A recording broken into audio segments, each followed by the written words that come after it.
So AJ has now officially confirmed that he has signed a long-term multi-fight broadcast deal with Dazn, and he will fight on Dazn pay-per-view in the UK moving forward, starting with the Alexander Usyk rematch in August.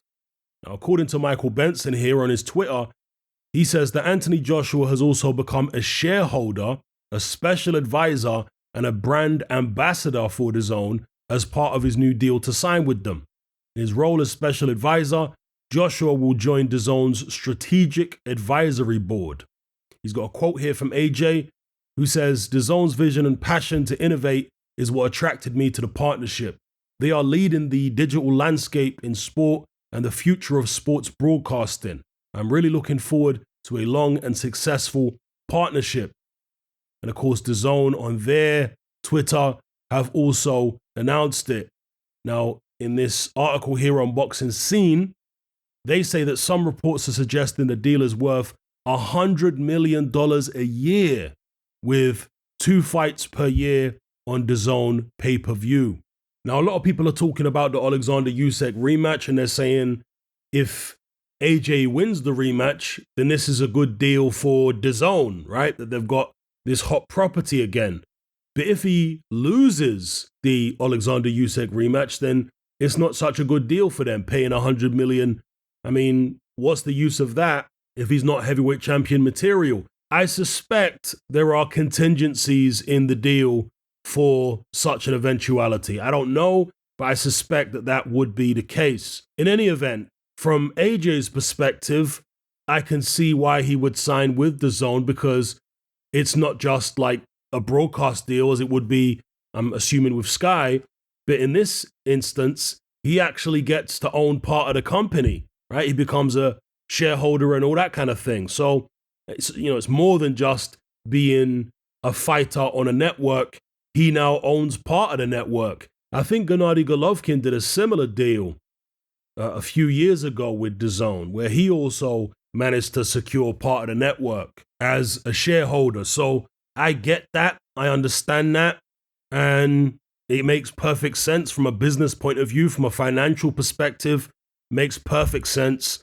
You have to be looking at not just when you're still fighting, but beyond that. I often talk about the fact that fighters have a very small window within which to make life-changing sums of money.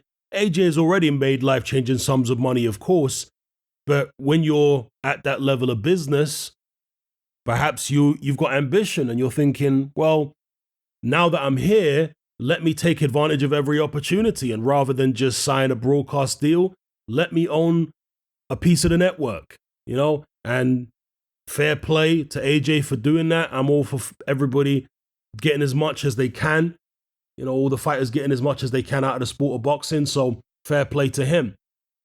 But from a fan perspective, this doesn't really change much, does it? Because AJ was a pay-per-view fighter on Sky. And despite all this stuff Eddie Hearn said over the past couple years about pay-per-view being dead and what have you, well, pay-per-view clearly isn't dead. Eddie Hearn was wrong. And look, I know the past 2 years has been very difficult for many, many businesses, but I can't help but feel that Eddie Hearn does kind of feel a little embarrassed about some of his comments, and he has backtracked and said, well, actually, I didn't say pay-per-view was dead. No, he did say pay-per-view was dead.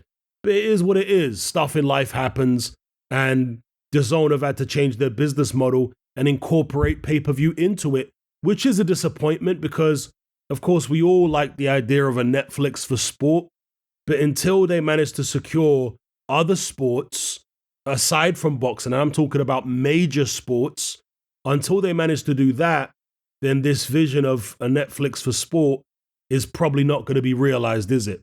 At least not in the UK or in the United States. So for now, it's going to be business as usual as far as AJ pay-per-views just being on DAZN rather than being on Sky Sports. So let me know what you guys think in the comments below about AJ's deal.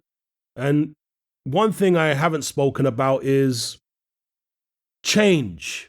We know that AJ is with a different training setup now. And by the way, I'll probably do a separate video about an interview that I just watched with Angel Fernandez and Robert Garcia. The fact that there doesn't seem to be a lead trainer there is a bit of a concern to me because, again, I saw them side by side being interviewed and, there doesn't seem to be a lead trainer. But I'll come on to that in a separate video. But he's made that change, AJ has, with regards to his training setup. And now he's making this change with regards to his broadcast partner.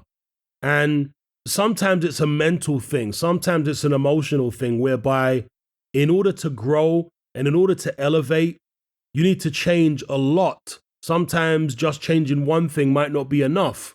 You need to feel like a completely new and fresh start. So, for example, I've left the UK and I feel different after leaving the UK. My energy is different. My mindset is different. Being in a different environment can really light a fire underneath you. It can rejuvenate you. Do you know what I mean? Just being in a different environment, never mind incorporating new deals and new trainers and all this type of stuff.